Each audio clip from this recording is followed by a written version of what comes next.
Simply Authentic is the podcast where realtors and referral partners get the conversations they actually want to hear.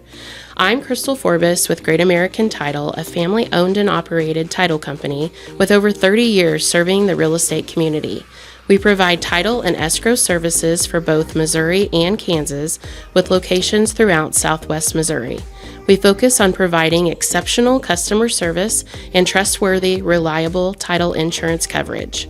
Our relationships with other industry professionals are why we are able to make dreams come true, one closing at a time. Great American Title is proud to sponsor the Simply Authentic podcast, bringing the most relevant, real, and sometimes challenging conversations that help all of us get better. Tune in, subscribe, and let's keep this industry moving forward together. Simply Authentic, recorded at the Gershman Mortgage Studios, available wherever you get your podcast.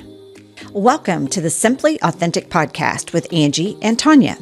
We are real estate pros, entrepreneurs, leadership gurus, and community enthusiasts. Our passion is sharing our experiences to enrich the lives of others. We hope to inspire you to live authentically.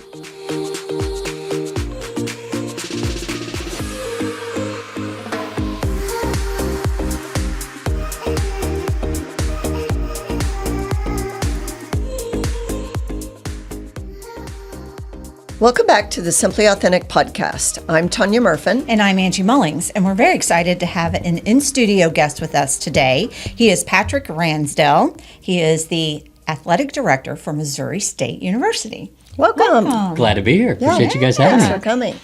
We're excited to get to know you.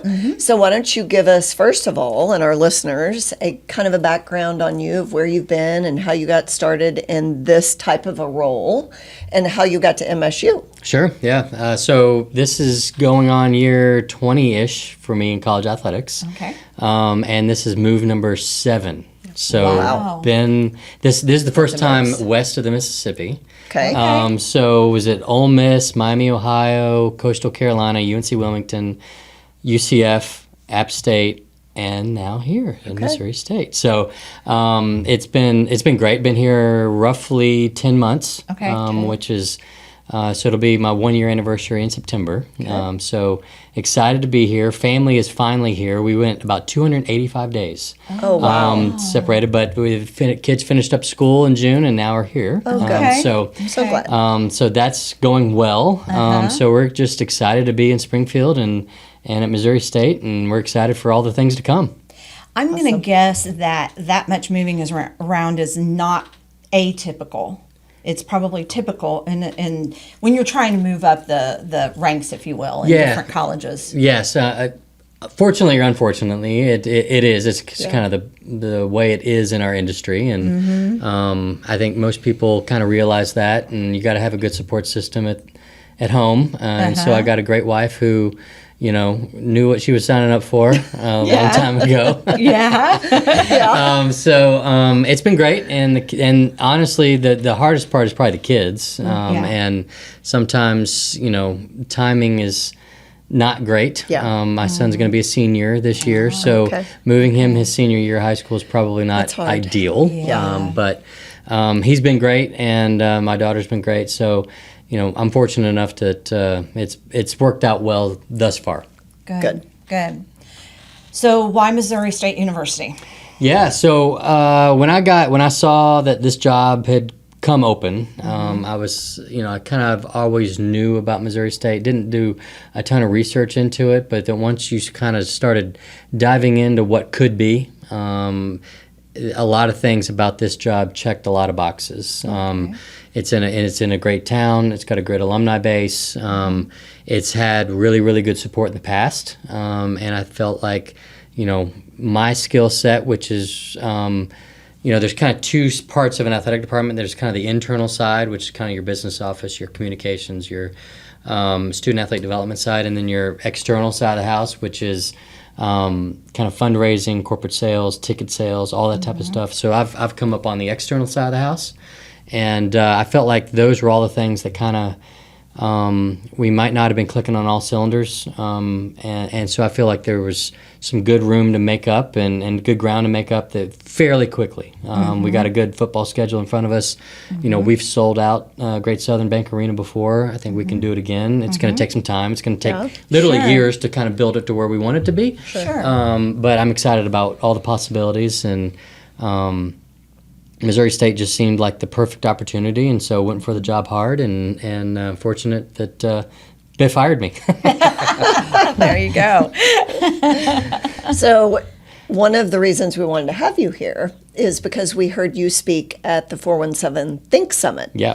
And there was a lot of excitement in that room with the topic. So I want you to explain to our listeners that might not understand what conference we've been involved with before and what conference we're now going to be a part of, and how that will kind of change the landscape for MSU and put us on the map, so to speak, in a way that maybe we haven't been before. Yeah, so obviously we've been part of the Missouri Valley now for a few decades, and it's really treated us well, and we've had a lot of success there across the board in all of our sports.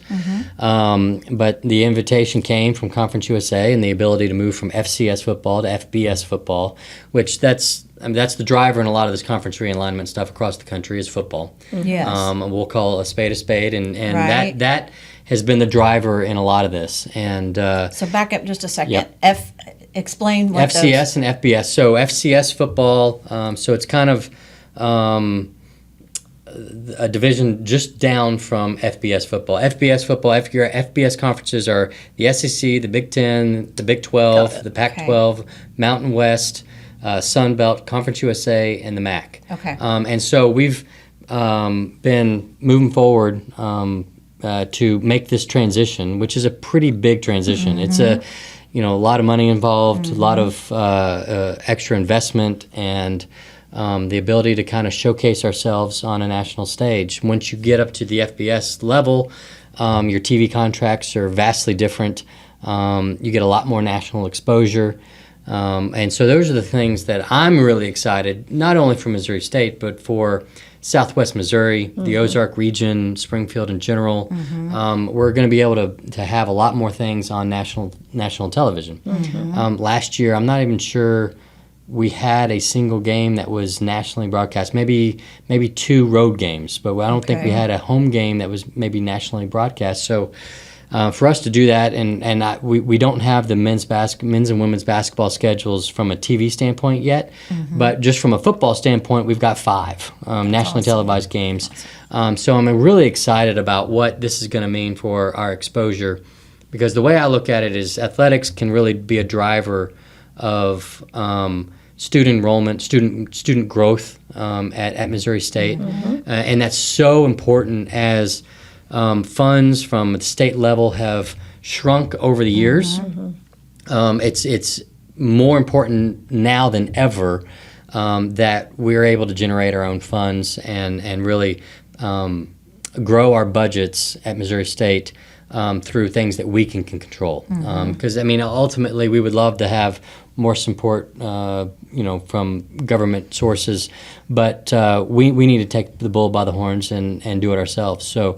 And I feel like we in athletics can be a driver in that and get people fired up and excited about coming to Missouri State, moving to Springfield, and making this kind of their forever home. And so I look at it as that's our goal. So I'm really, really excited.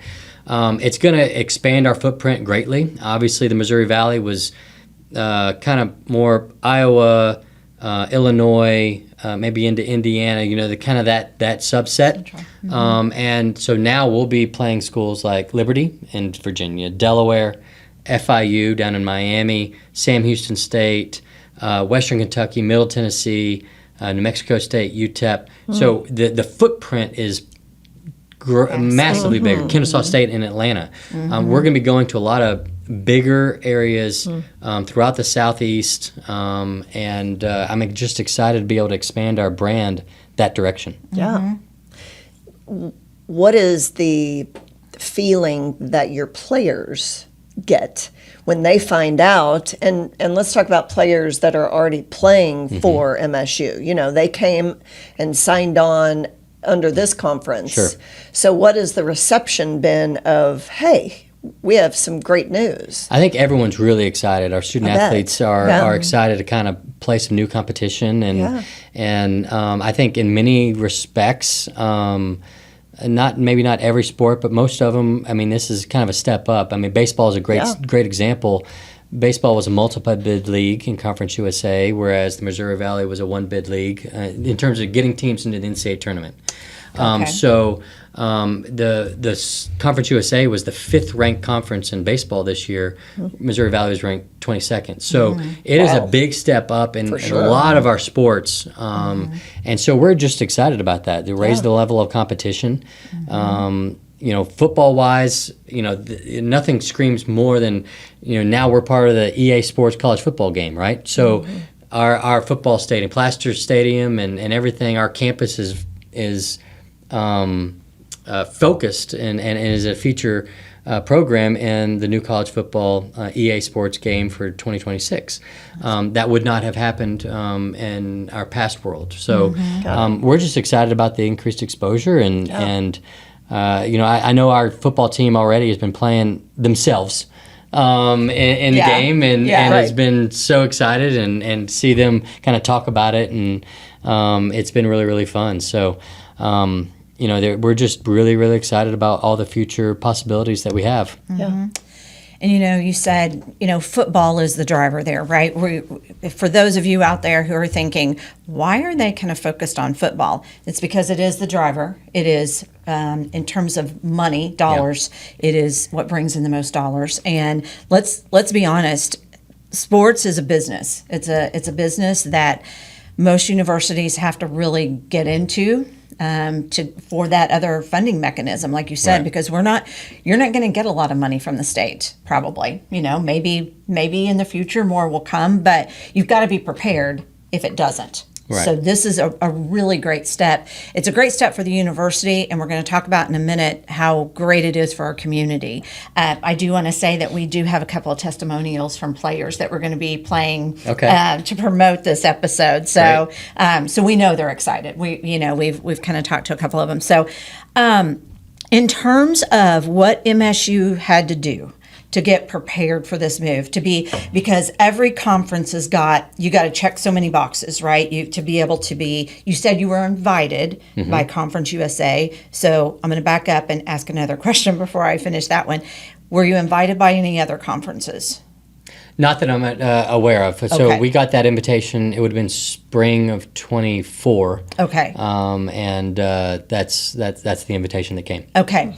So in terms of what you had to do, because each of them have their standards you have to meet, what did MSU have to do to be able to qualify for that? Yeah. So I mean, we're going to be investing a lot over the next 5 to 10 years to really kind of get us back to the level that we're now competing at. But some immediate things that had to take place.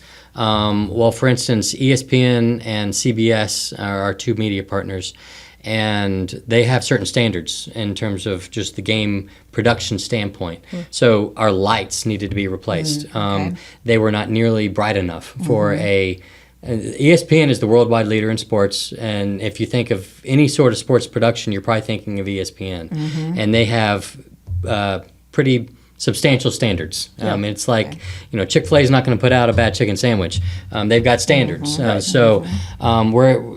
had to replace the lights, and so we are full LED in the football stadium now, and we replaced our field, and which was a long time coming. Maybe sometimes you don't really know how much needed that was until you do it, and then you're like, oh wow, that was. We were going on fumes there on the field. So we've done both of those things.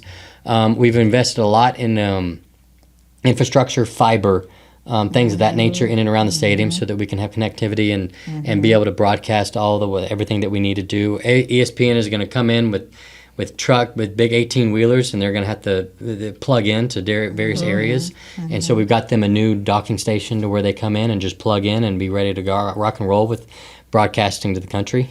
So all that, a lot of paint, just kind of sprucing some things up. And plaster needs far more than what we're putting into it just this off season. It's going to need a lot more investment over the next 5 to 10 years. But we've got about $10 to $11 million worth of stuff that we've done this off season. But by the time we kick off, that's a great start. President Williams and the Board of Governors have been great in allowing us to do some things to get ready for this. But eventually we're going to need to look at our locker room situation. We're going to need to look at our coaches' offices, our team meeting rooms, things of that nature, weight room. All those things will be addressed here in the next 5 to 10 years so that we can make sure that we're on par for this level. I think some of the other schools who have recently made the transition into Conference USA from the FCS level to the FBS level, Sam Houston State, Jacksonville State, both of those are in our conference, and they've both of them are either starting or just finishing construction projects. So, we're 5 years maybe behind their schedule. So we're right on schedule. It's just we're going to need to, and now we got to go find the money, right? Because everything costs money, and we got to go get it. Yeah, but the return on investment should be. I can't think of a better way to return on investment, and we've been hyper aggressive in our orientations this spring and summer. And we're going to attack our freshman class because they're not going to know anything other than Conference USA. Sure, true. So we really want to attack them and create an environment at our games that people look at and go, "Wow, I want to go there. I want to be there." So that's exactly where we want to go, and I'm excited to be able to bring that to campus. Great. We are going to pause for just Perfect. one moment to hear a word from our sponsors. Buying or selling a home isn't just a transaction, it's a major life moment. But without the right realtor, it can quickly become overwhelming, stressful, and full of unexpected surprises. A lack of expertise or poor communication can mean missed opportunities, lost money, and unnecessary headaches. Reach out to Tanya Murfin at Southwest Missouri Realty to start your home buying or selling journey. And we're back with the athletic director from MSU, Patrick Ransdell. And you were just starting to talk about probably the fan experience that you're trying to bring to MSU. Yes. We want to kind of reinvent everything that we've got going on from an experiential standpoint at all of our games. Football obviously will be first and foremost in the fall, and then when we roll into basketball season in November, we want to be able to have a new kind of environment for everybody, and it's going to start and end with the students. We can probably put on the greatest show on the planet, but if there's no students in there to really create that energy, it's probably going to fall flat. Yeah. Right. So we could spend $1 million a game, and it'll probably fall flat at some point without engaging our student body. Yeah. So engaging our student body is going to be paramount to everything that we want to do moving forward. And if they're engaged, if the students are engaged, then the rest of our crowd is going to get engaged. So we've got some good things planned. I'm excited to kind of roll some things out here come football season and September 13th versus SMU, which is a big game. I mean, SMU was just in the college football playoff last year. They'll probably come in here ranked in the top 10 in the country. So no way to start off your FBS home schedule like with the top 10 team coming into Springfield. Absolutely. So Yeah. this is no different than Alabama coming in here or Michigan or whoever. That's the type of caliber team that we're going to have in Springfield come September. So we're excited. So you're talking about how you get the university involved in this, how you get the students involved in it. How do you get the community involved in it? So the lay person that knows MSU is in town, but they have never attended a football game. Let's say they're a sports fan, but they might understand what the Conference USA means. That it's quite a step up from where we were. But how do you involve the community in that as well to get them excited so they show up? Yeah. So we've significantly enhanced our marketing budget this year, which started in July, July 1.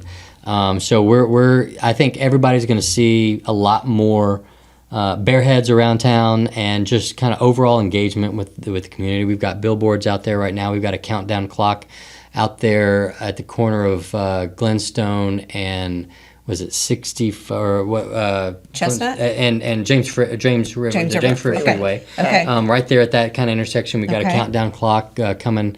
So we're trying to engage a little bit more. It's a lot of it's going to be grassroots though, because we've got to really look at each individual. We've got a lot of former season ticket holders in both football and men's basketball and women's basketball for that matter. So we've got to engage them, even if it's one by one, and if that's what it takes, then that's what it takes. We'll have a new, hopefully some new information coming in August on a sales force that we're engaging to help us out a little bit, because we got to just pick up the phone and ask people to come. Yeah, you're right. I think somewhere along the line we've missed a generation of Bears fans. Because it used to be, it was the thing to do back in Hammond's days, right? Right. Where we would have 7, 8, 9,000 a night, and that currently isn't the case. So it's going to take some time, and if we can increase attendance by 500 or 600 in 1 year, get it up 1,000 the next year, and kind of build this thing out over time, that's probably what it's going to take. Yeah. But I think that we've got the community to be able to do it, and I think that they care. Everyone who I talk to cares. It's just a matter of activating them and getting them to come to games, and even if it's starting off with just a few, and then we'll work on making that few 7 or 8 the next year, and then work on getting them to be season ticket holder the next year. So that's really what we're focused on and really it starts with September 13th. September 20th and September 27th. There's 3 back-to-back games in September that are going to be really, really important for the future of this program. That's awesome. And I remember, speaking of those games, I remember you guys talking about the night or the day they're on is going to be different. Yes, so we're going to have a lot more night games moving forward. SMU is on national television, CBS Sports Network. That'll be a 2:30 kick, but the September 20th and 27th games will be 6 o'clock kicks at night. And then once you kind of get into the month of October, the unique thing about the Conference USA media deal is all October games are going to be midweek games. So it'll be Tuesday, Wednesday, or Thursday night games. Okay. And they'll all be national televised. We got 2 on the road, 1 at home this year. And I can't remember the exact day, but it's the last Wednesday in October. We play host to FIU, and it'll be nationally broadcast on a Wednesday night. I mean, I can't imagine the student body not being jazzed up. Agreed. They're all here. They haven't gone home for a weekend. Yes. There's nothing else going on a Wednesday night in Springfield, Missouri. It'll be great, right? Yeah. I mean, let's pack that place out, especially with the students. Yes, it's going to be a little bit more challenging for families. Yeah. If you have young kids, it's probably not ideal. But we're excited to be able to roll out maybe something new that we can kind of showcase this community. Yeah. I think that's great. You know, I hadn't, just as you've been talking, I've been thinking about that fan experience, and I hadn't thought about this question before, but I'm curious what your take is on the Savannah Bananas and what that means for, does it change anything you do, or do you look at them and think, not that we're going to have our football team go out and do a dance before the game, but does it spark something that says we need to do something a little different? Certainly. I mean, I think they do such a good job of fan engagement. They have people in the stands throughout a game doing things. It's nonstop. It's fast paced. It's go go go go go. There's a game clock on a baseball game, right? So there's a lot of things that they do that we can't necessarily do because ultimately it's not a real game in their standpoint, right? Right. And we can't just kind of stop a football game to do something. They have that ability because they have that kind of flexibility, and they can do whatever they want to do because they're kind of reinventing a sport, really, in essence. But there are certain things that they do that we can kind of take away from the in-game experience, music, fan engagement out on the concourses and in the stands. We can do things like that that have a different feel and that kind of engages our fans a little bit more. So yes, certainly they've changed the game in many respects across the sporting industry. Even though a lot of us, we can't just do some of the things that they do, but we can take some of the best things that they do and incorporate that into what our game day looks like. Yeah, because obviously successful there. There's something that people want that they are getting from that just your basic sporting event is not providing. I think you've seen that in Major League Baseball with the pitch clock and things like that. People, their time spans are much less these days, right? And with everybody having a phone, here's your phone. This is like a TV screen in many respects. So you have everything at your fingertips, and so you have to separate yourselves and be engaging to get people to come out to your stuff. It's not like it was in the 80s or 90s even when cell phones and the TV, the different TV channels, they didn't exist. Right. There was only one or two outlets. So now there's many. And so you're competing against a great flat screen experience TV on your wall at home. Your own refrigerator is right down in the kitchen. It's right over there. Your microwave, your TV, your private bathroom. So it's that's a tough thing to compete with. So we got to continue to be edgy and do new things. Yeah, I love that. It'll be interesting to watch. Yes. Yeah. So traditionally, we're a podcast about real estate and leadership. Okay. And you are in a leadership role. Most importantly, we wanted to feature this conversation on the podcast so that our listeners know and we can help promote the new conference and the excitement behind what this means for our area, really, our entire area, and especially the sports fans and the students and staff at MSU. So in saying that, your leadership journey over 20 years, I'm certain that you've had a mentor or three who have made an impact on you. And what we're interested in hearing is, can you think of someone or something that has provided you guidance or even just a phrase that has led you forward, maybe in your 7 moves of how you go into new schools and you have to have the excitement and you've obviously got the background. Tell us some of your best leadership tips or moments that might inspire someone else. Sure. In our industry, networking is so important. So I've been fortunate enough that someone like Danny White, who's the athletic director at Tennessee, he's a good friend of mine. There's a lot of people throughout this industry that I've leaned on over the course of the last 20 plus years and getting guidance from them and, trying to steal bits and pieces of what all of them do. For the most part, it's a fairly small community in terms of college athletics.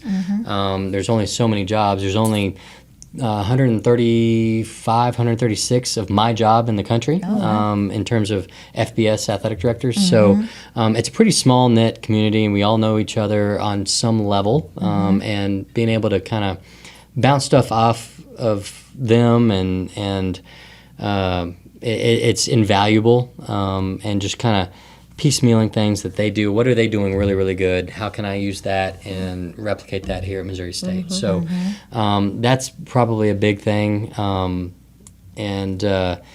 think we have a term in our industry, kind of just rip off and repeat. And whoever's doing something good, you'll see everybody kind of follow suit and see if it can work for them. So that, and then just being able to hire really, really good people. I've had we've got a really good staff here. I've been able to bring in a person or two already, and that's probably a really important trait, is just being able to recognize talent and bring them in. And honestly, I want to hire a whole bunch of people that are way smarter than I am, Exactly. and so that they can help advance the mission forward. So we've been able to do that a little bit, and hopefully we can do that even more here in the next couple of years. And then really just bringing energy, and that's probably in our industry as much as anything is communication, being able to be visible, especially in my role. I think it's an important aspect and trait to be able to get out there and be seen. So, because ultimately we got to engage our community, and if they don't know who you are, or not talking to people, or it's going to be an uphill battle. Yeah. So I'm excited about that, and ultimately, I've been very blessed to have a good career and people who have invested in me. So I want to invest back into people and hiring people to do their job and let them get out of the way and let them do it. Yeah. I appreciated that from people who let me do that, and then the ones that kind of micromanaged, it was rough, right? So I want to be able to kind of hire people, go do the job, and let me know if you need help. It's a great answer. Yeah. So you're newer to the area. You've been here 10 months, your family a month. Yep. What are some of your favorite things or some of the highlights that you've done or places you've been since you've been here? So right off the bat, when the family got here in June, we went and rented a boat out at Table Rock and did the lake thing. And, I wanted to kind of blow them out of the water with, hey, look, it's cool. It's a great place to live. So that's been great. We're members out at Hickory, and so the pool and all the aspects. My daughter's a tennis player. We've got her involved out at Cooper. And so just all of that is just, trying to engage with all the fun stuff that this community has. And there's probably so much more. I haven't been to Silver Dollar City yet, but we will. Yep. We just haven't had a chance to get down there for that yet. But just kind of engaging all the community and all the hiking trails and everything that this community has to offer. We're just excited to kind of dive all in. And I didn't get a chance to do it too much from September to June, just because I was kind of all consumed with the job.